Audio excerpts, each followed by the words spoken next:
14 اگست آ رہی ہے۔ 14 اگست کے موقع پر خوشی منائی جاتی ہے اور خوشی کا اظہار اس طرح کیا جاتا ہے کہ کبھی باجے بجائے جا رہے ہیں اور کبھی ہوائی فائرنگ کی جا رہی ہے، کبھی گاڑیوں کے سلنسر اتار کر ون ویلنگ کی جاتی ہے۔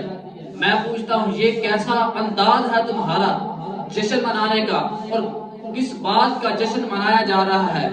90,000 بیٹیوں نے اپنی عزتوں کو پامال کرا دیا، لاکھوں گردنیں کٹ گئی، تو ہم نوجوان خوشیاں منا رہے ہیں۔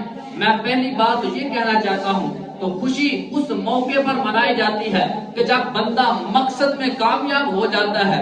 پاکستان کو حاصل کر لینا یہ مقصد نہیں ہے، یہ تو منزل کی جانب ابھی پہلی سیڑھی ہے۔ اصل مقصد تو یہ ہے کہ ملک پاکستان میں نظام مصطفیٰ کو قائم کیا جائے۔ اب پوچھتے ہیں کہ اس ملک کا نظام ٹھیک کس طرح ہوگا؟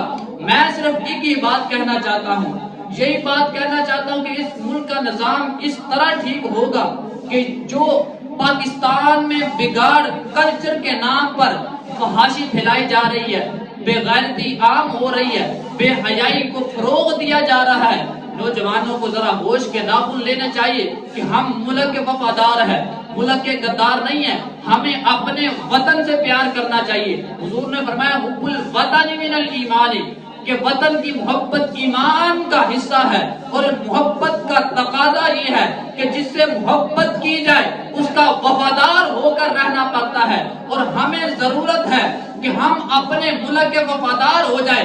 جب ہم اپنے ملک کے وفادار ہو جائیں گے تو ہمارا ہر اٹھتا ہوا قدم ملک پاکستان کی ترقی کا سبب بن جائے گا۔